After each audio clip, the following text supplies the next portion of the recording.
लो friend. तो सबका होता, और वो आज ही रात को पत्नी और बेटे को सोता हुआ छोड़ के चले गए।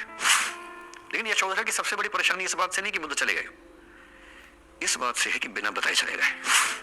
सुबह उठ के भिक्षा मांगने लग गए उस इलाके में, अपने पिता के राज्य में।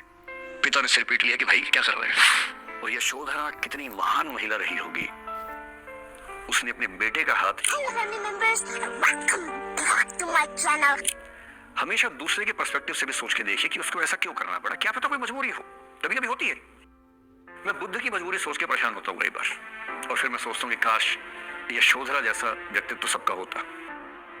बुद्ध की रियल कहानी क्या है शायद किसी को नहीं पता। मैं जिस कहानी की बात कर रहा हूँ, मैथिली शरण गुप्त नाम के एक बड़े प्रसिद्ध कवि ने यशोधरा नाम की पुस्तक में वो कहानी लिखी है, भूमिका में जिक्र किया। बुद्ध बचपन से ही थोड़े से वैरागी किस्म के व्यक्ति थे। उनकी कुंडली देख के एक ज्योतिषी ने बताया भी था। माता पिता बहुत परेशान थे, शुद्धोदन उनके पिता का नाम था। माता पिता ने बहुत कोशिश की कि इस बच्चे का मन विरक्त न हो। अच्छा महल बनवाया, सारी सुविधाएं दी।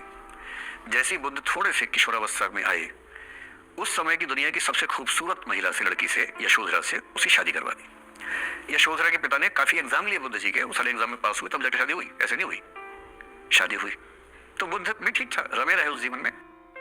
बेटा हुआ उनका राहुल। अब बुद्ध की विरक्ति का भाव बढ़ता जा रहा था। 29 साल की उम्र के आसपास ऐसा हुआ कि उन्होंने एक मृत व्यक्ति को देख लिया, एक बूढ़े को देखा, एक भिखारी को देखा, एक बीमार को देखा। विरक्त हो गए और उनका मन हुआ घर छोड़ दूं, ज्ञान की खोज में चला जाऊं। अब ज्ञान की खोज में जाए, उनको पता है कि भाई मेरी पत्नी भी है, मेरा बेटा भी है, राज्य भी है, कैसे छोड़ दूं।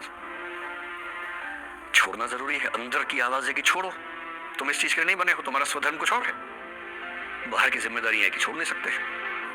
मैं अनुमान करता हूं कि बुद्ध ने शायद अपने पिताजी से कहा हो कभी कि पिताजी मैं बहुत परेशान हूं, छोड़ना चाहता हूं। तो पिता ने समझा बुझा के मना किया होगा कि बेटा शोभा नहीं देता, ऐसा मत करो। हो सकता है पत्नी से भी बात की हो, पत्नी ने भी कहा हो कि ये क्या बात हुई, हम सबका जीवन तुम पे टिका है, बच्चा अभी बिस्तर से भी नहीं उतरा है, अभी तो चलना भी नहीं शुरू किया है, तुम ऐसी बात कर रहे हो। इसका जिक्र नहीं मिलता इतिहास में कि ये बात हुई कि नहीं हुई। और एक दिन बुद्ध ने तय किया, और वो आज ही रात को पत्नी और बेटे को सोता हुआ छोड़ के चले गए। इसको बौद्ध परंपरा में महाविनिष्क्रमण कहते हैं, बुद्ध का अपने घर से निकल जाना। अब बुद्ध चले गए, लेकिन मैथिली शरण गुप्त यशोधरा के पर्सपेक्टिव से बुद्ध को देख रहे हैं। यशोधरा बहुत परेशान है, भाई पति चला गया है, बच्चे का पिता चला गया, मजाक थोड़ा है। राजा परेशान है कि उनका उत्तराधिकारी चला गया है। यशोधरा इतनी परेशान है, बहुत लंबे समय तक छंद आते रहते हैं कि वो कितनी बेचैन है, कितनी परेशान है। लेकिन यशोधरा की सबसे बड़ी परेशानी इस बात से नहीं कि बुद्ध चले गए, इस बात से है कि बिना बताए चले गए, भरोसा नहीं किया। और वो अपनी सहेली से कहती है, सिद्धि हेतु स्वामी गए, यह गौरव की बात। मुझे गर्व है कि मेरा पति इतने महान काम के लिए गया है। सिद्धि हेतु स्वामी गए, यह गौरव की बात, पर चोरी चोरी गए, यही बड़ा व्याघात। सखी सखी वो मुझसे कहकर जाते, कह तो क्या वो मुझको अपनी पथ बाधा ही पाते, क्या मैं रास्ता रोकती उनका। उसके मन में ये मलाल है कि बिना बताए चले गए। वो इस भाव को लेट गो नहीं कर पा रही है, परेशान है। फिर बुद्ध को ज्ञान मिला 6 साल की तपस्या के बाद, बोधिगया में बोधि वृक्ष के नीचे ज्ञान मिला। बात फैल गई। जो 5 शिष्य बुद्ध को छोड़ के भाग गए थे उनके बुरे वक्त में, उन्हीं 5 को बुद्ध ने सबसे पहले ज्ञान दिया सारनाथ में, जिसको धर्मचक्र प्रवर्तन कहते हैं। बुद्ध की ख्याति बढ़ने लगी। शुद्धोदन ने बुद्ध के पास, अपने बेटे के पास कई लोगों को भेजा ये कहने के लिए कि भाई यहाँ भी तो आओ, हमसे भी तो मिलो। बुद्ध का ऐसा प्रताप था कि जो उनके पास जाता वो बुद्धम शरणम गच्छामि हो जाता, वापस ही नहीं आता। तो फिर शुद्धोदन ने बुद्ध के बचपन के एक दोस्त को ये कह के भेजा, भैया मैं जानता हूं तुम वापस नहीं आओगे, पर प्रभावित होने से पहले बोल देना कि पापा याद कर रहे थे। तो वो गया, उससे वायदा निभाया, हो तो गया, बुद्ध के संग में दीक्षित हो गया, पर वायदा निभा दिया। तो बुद्ध ने कहा जरूर जाऊंगा, पिताजी की आज्ञा तो जाऊंगा ही जाऊंगा। बुद्ध पहुंचे अपने कपिल वस्तु, जो अपना इलाका था, वहां पहुंचे। पूरे कपिल वस्तु में, नेपाल सिद्धार्थ नगर से नेपाल जाएंगे तो नेपाल बॉर्डर पे कपिल वस्तु है। मैं देखने गया था वो जगह जहां बुद्ध पैदा हुए थे, बड़ा सुंदर स्थान है, आप भी जाकर देखिए कभी। तो बुद्ध पहुंचे, रात को एक धर्मशाला में रुके।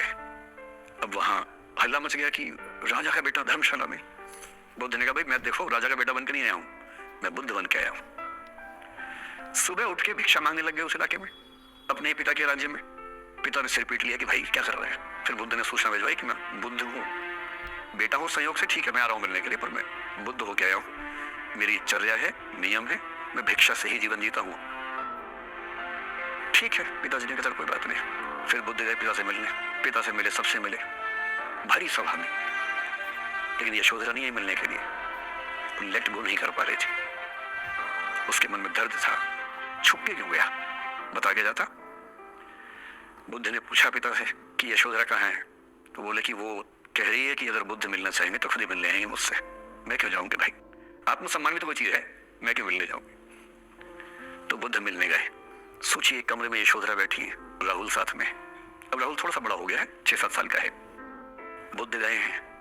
अब आपके मन में है कि बुद्ध वहां जाके बोलेंगे सॉरी मैंने गलत किया, I hurt you, I really feel sorry. बुद्ध है वो, बुद्ध है। वहां जाके क्या बोल रहे पता है, भिक्षाम देहि, भिक्षा दो। और यशोधरा कितनी महान महिला रही होगी, उसने अपने बेटे का हाथ बाप के हाथ में दे दिया। लेट गो का इससे महान उदाहरण दुनिया के इतिहास में नहीं है कि चलो आखिर तुमने आके झुक के कुछ मांगा तो सही। उसकी जितनी ईगो थी, अहंकार था, सब विगलित हो गया। और जो औरत परेशान थी कि मुझसे बिना बताया गया, उसने अपने बेटे को दे दिया कि इसको लेके जाओ, क्योंकि वो जानती है कि तुम महान काम कर रहे हो, और तुम महान काम कर रहे हो तो मैं क्यों बीच में आऊंगी भाई।